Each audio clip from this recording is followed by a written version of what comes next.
If I were in that case, I'd be hoping that this entire thing finishes as quickly as possible.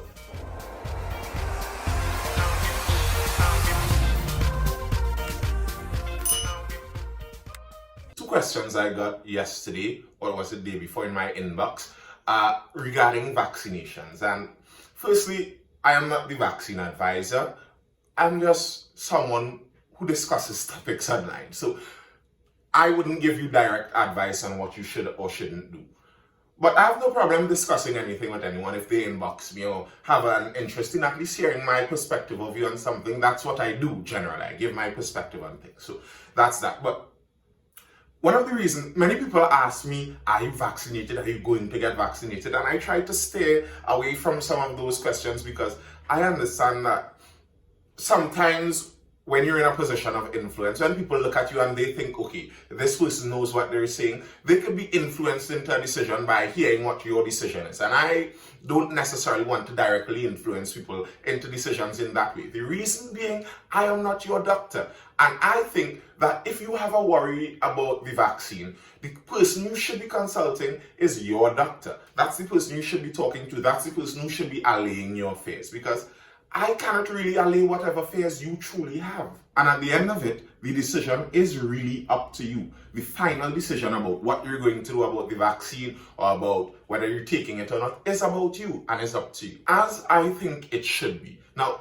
there are technicalities with this because of the nature of our system. As I said in the contemplation when I responded to this, first, we have a public health system. So if you're one of the people who really believe that you should have the freedom to do anything that you so desire with your health, then you probably should be one of the people asking Trinidad to get rid of the public health system, because the public health system holds all of us together in this system. You cannot just do your own independent decisions because that would affect everyone else. Like, if you really think about it, if what happens in the coming few months, in the next few months, is that we have another spike, everyone who is unvaccinated begins falling ill and falling badly ill. And these people would have to go into our public health system. So people who are vaccinated are seeing that our public health system is now under strain from unvaccinated people. If that actually happens, then your freedoms would start to become more debatable. The things that you are sure are supposed to be just for you to decide would actually become more debatable. And the Prime Minister already said some of that. They would have to begin discussing mandatory vaccinations. And if you are afraid of that, that's understandable. I don't really like the idea of it. I've said numerous times, I don't like the idea of giving too much power to politicians. Regardless if the power is said to be for good reasons, I still don't want them having it. But you have to understand that the politicians have power based on the people. And if enough people start to get worried, if enough people are worried about our health system falling apart, or about, for example, another strain developing, because one of the main worries is that if the virus spreads among the unvaccinated people, there's a chance that a strain could pop up or crop up somewhere in between there. And then if a strain pops up that now bypasses the partial immunity given by the vaccine, then the entire country, the entire world is again in full raw trouble from this vaccine. So there is some understanding to be had there. Now, part of the discussion that someone was having with me is that there may be actual medical reasons people have for not taking this. And that adds a very interesting perspective in it. So I told you, go ask your doctor. So what happens if you do ask your doctor and your doctor says, I don't think that this should be for you? What happens then? Are you now at fault for whatever decisions are made against the unvaccinated people? So imagine this for a moment. We decide that only vaccinated people can enter malls and stores and public areas. What would happen to people who have a medical condition for not being vaccinated? Do they then have to go into these stores and express to these stores the intimate details of their medical condition so that they can be let in? Or would there be an official passport for the vaccine? I'm already seeing some people trying to counterfeit the vaccine, the immunization cards that they give with these vaccines. That's a bad idea. You may end up in jail for fraud, and it doesn't help with anything in the long run. But I'm pretty sure that would happen because people have a way of trying to figure things out. If you do implement a vaccine passport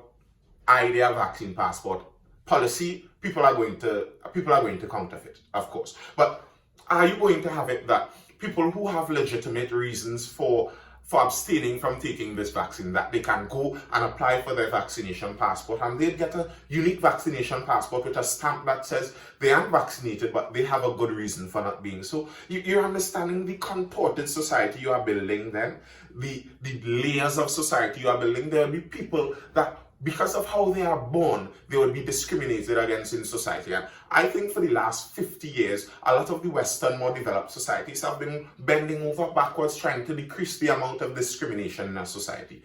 And this is setting up itself to explode that. That's why personally, I'm not hurried to be in any position of leadership, like very regular inbox and comments on some of the videos. People like, when you're running for Prime Minister, and I understand that that's kind of a trope that they do. Okay, you say something good, you should be Prime Minister. But I don't think I have interest in necessarily just being the Prime Minister of a country.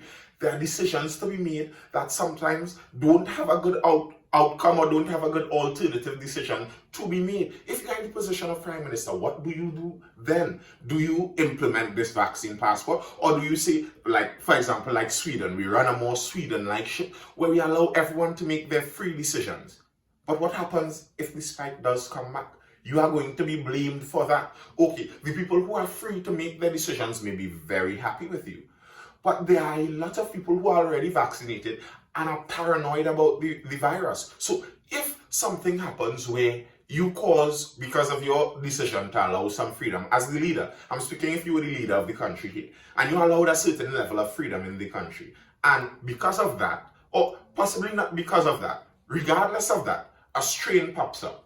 It's going to be hard for you now to try to explain to people that it wasn't actually your fault, because people like having a figurehead to blame, whether it's your fault or not. So I'm not hurried to be in any position of leadership. But the Prime Minister is urging people to take their vaccines. He's urging people to take their vaccines voluntarily, otherwise it may become mandatory. Now, I don't like that, personally. I don't like the idea of, hey, I'm giving you the opportunity to choose this of your free will, and if you do not choose it of your free will, then I might force you to do it. Then you aren't really giving me the opportunity to do it of my free will.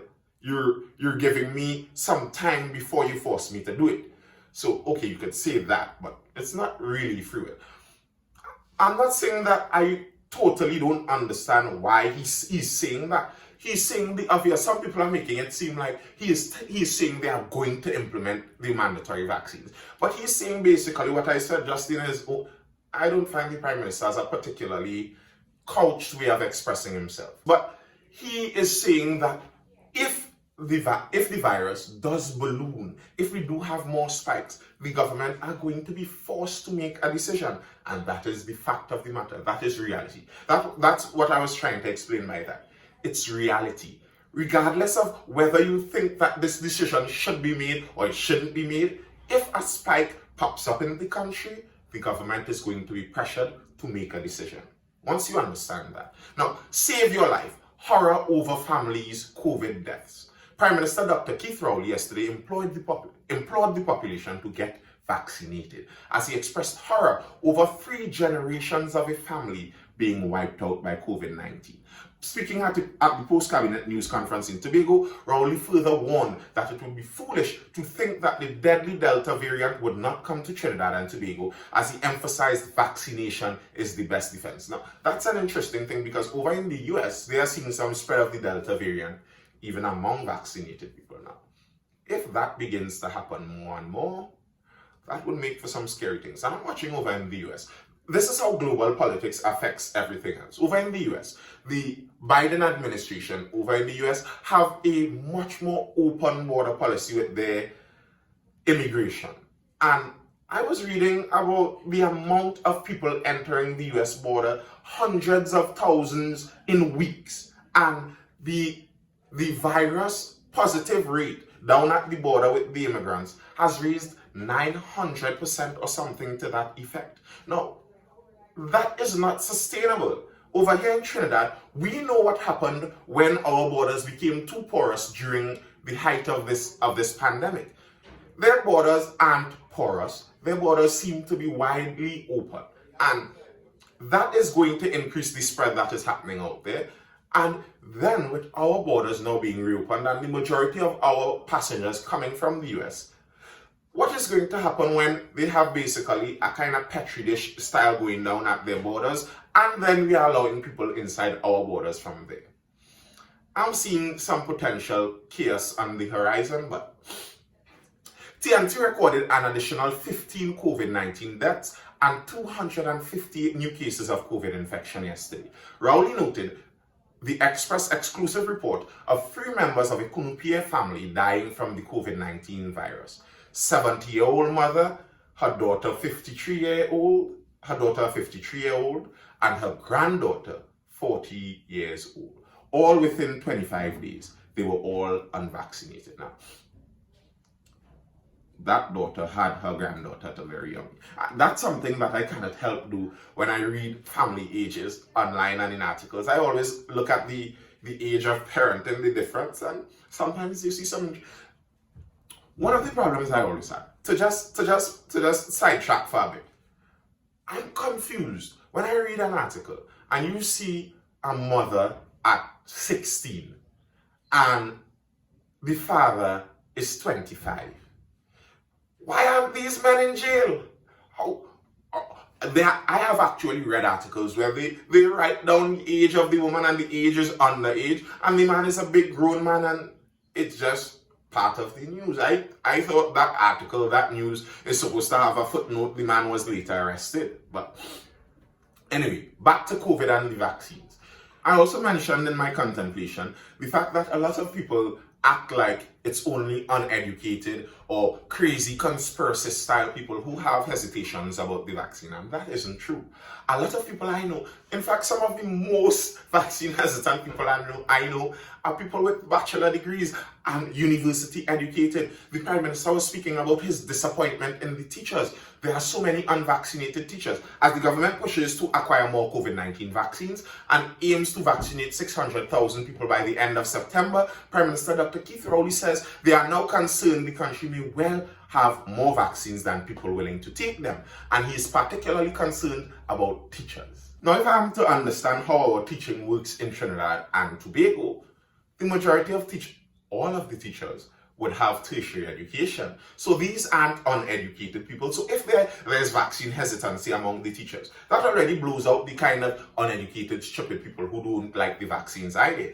And some of the highest vaccine hesitancy I saw over in Tobago, the Tobago House of Assembly leader, Tracy Davidson Celestine, she's employing for health workers to come out and take their vaccines. And it's not only in Tobago. I read that article previously in Antigua, in St. Vincent. I think in the US they are firing some of the health workers in some of the hospitals for not wanting to take these vaccines. So if a health worker is vaccine hesitant, you do understand the implication that gives for the rest of the population. Now, if I'm thinking and I'm watching someone who works in the health industry and they're saying that they do not trust this thing, then I'm saying that they may know something that I may not. So I think first of all, if you want to decrease the vaccine hesitancy, you have to somehow convince all the health workers to get the vaccine. From the moment one health worker says that they don't really trust this, and they are still employed as a health worker, so that means that you trust their health making decisions.